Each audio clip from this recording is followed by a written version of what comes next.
Welcome to this deep dive. Today we're taking a closer look at a holiday most of us think we know really well.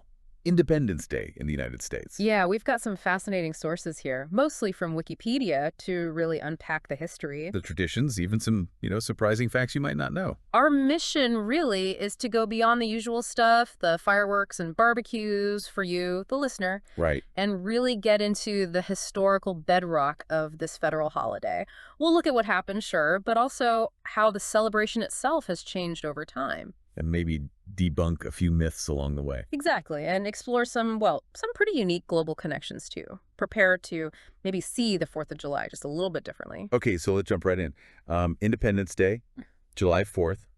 That's the date, right? That's what everyone knows. It is, but our sources show it's actually a bit more complex than just that single date. How so?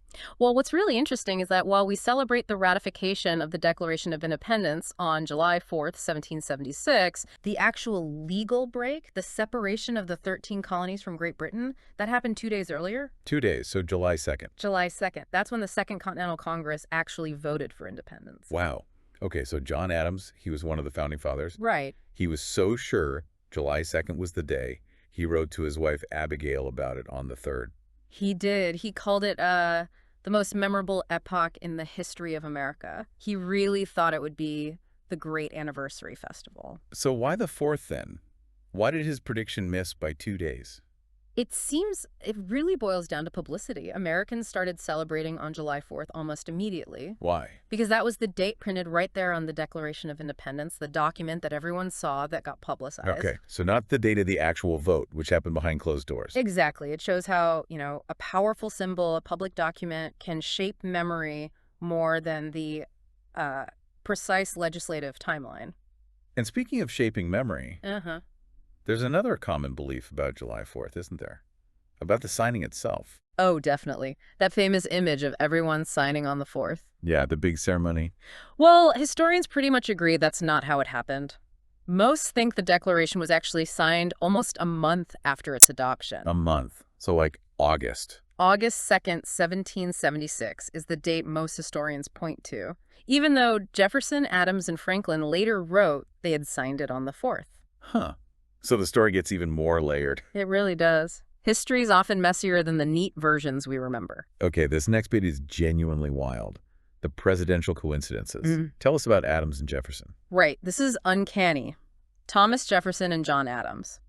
They were the only two signers of the Declaration who later became president, Okay. and they both died on the exact same day, Which was? July 4th, 1826. No way. Yes, the 50th anniversary of the Declaration. Wow. Okay, that's quite something. Does it stop there? It actually doesn't, which is even stranger. James Monroe, another founding father, another president, though he didn't sign the Declaration. Yeah. He also died on July 4th, but in 1831.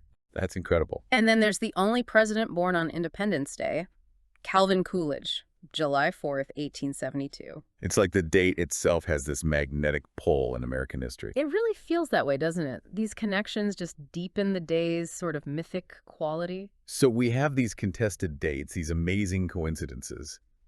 How did this day start to become the big national celebration we know now? How did it evolve? Well, the celebrating started early, like right away.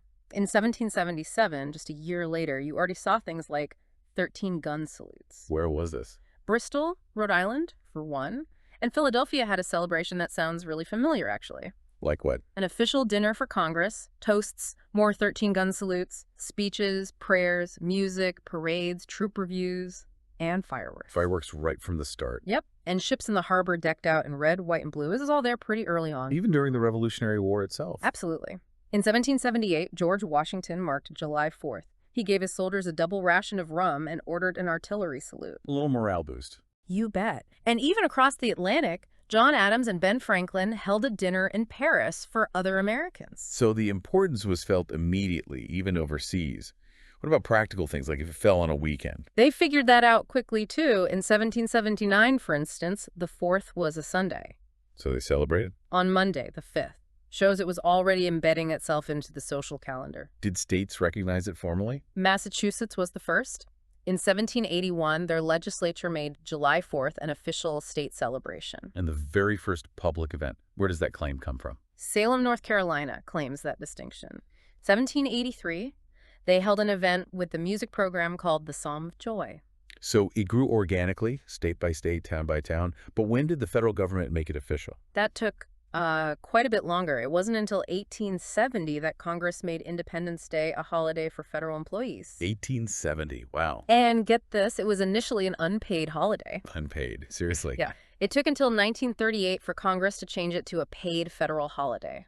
Okay, 1938. So well into the 20th century before federal workers got the day off with pay. Exactly. Shows how the official recognition, lagged behind the popular celebration quite a bit. So once it became this established, paid federal holiday, how did the typical customs we see today really lock in? What does the 4th look like now? Well, it's very much a day for getting together. Since it's a federal holiday, lots of things are closed, non-essential federal offices and so on. And if it lands on a weekend? Then federal employees usually get the Friday before or the Monday after off, which makes it a long weekend for many. Perfect for. Picnics, barbecues, family gatherings. People really take advantage of the day off. And the public celebrations, the things you see out and about. Oh, parades are huge. Yeah. Lots of towns and cities have them, often in the morning. Some go on for hours. Bands, floats, the whole deal. The whole thing. And then, of course, fireworks in the evening, usually big public displays at parks or over water or sports stadiums. And decorations. Red, white, and blue everywhere, naturally.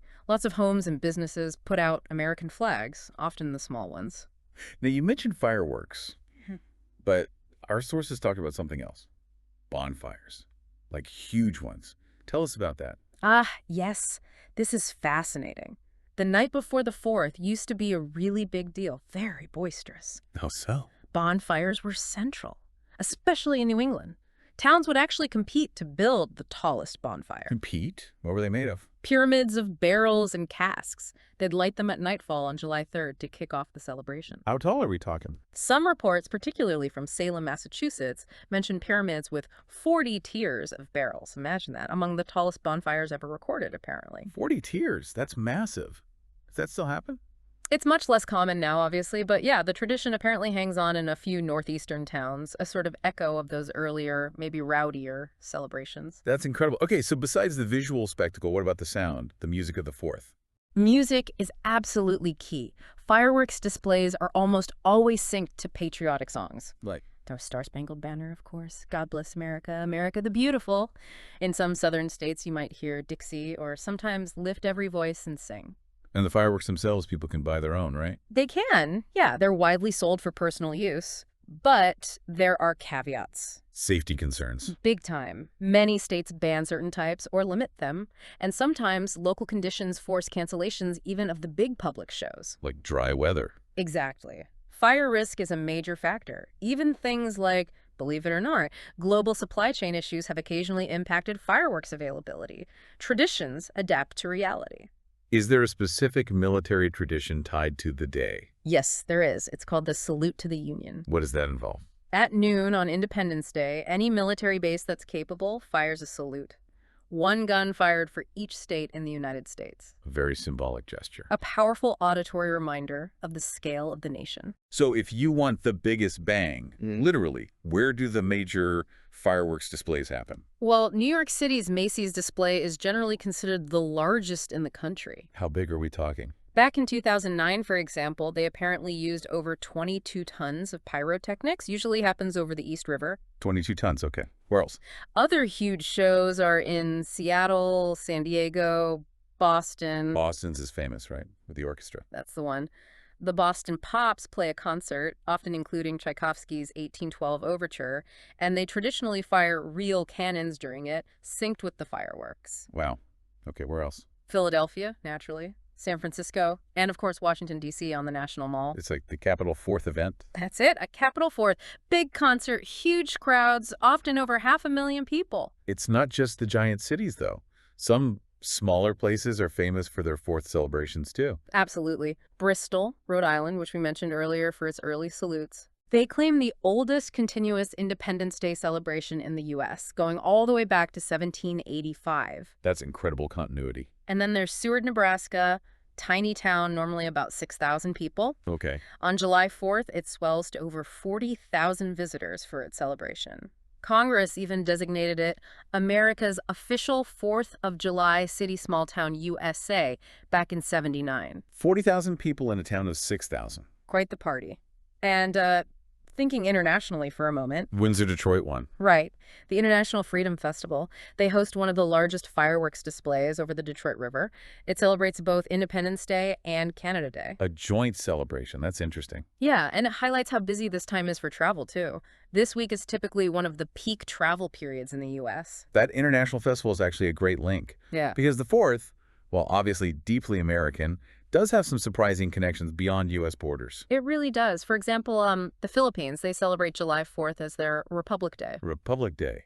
Why July 4th? It commemorates the day in 1946 when the U.S. officially recognized the Philippines' independence. The U.S. deliberately chose July 4th for that recognition. Linking their independence to America's own founding day. Exactly.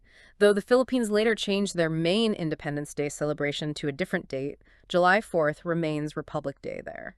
And if someone is outside the U.S. but wants to experience an American-style 4th of July, is there a specific place known for that? There is, apparently, Rebuild National Park in Denmark. Denmark. Yes, it's set to host the largest July 4th celebrations outside the United States. It's been organized by a Danish-American friendship group since 1912. Since 1912. That's amazing. A real testament to that connection. Definitely. And there's another interesting Canadian link, too. Besides the Detroit Windsor Festival. Yeah. The city of Trois-Rivières in Quebec. They celebrate their city's founding anniversary every July 4th. Why the 4th? Because the city was founded on July 4th, way back in 1634. 1634. Wow. Any other connection? Interestingly, yes.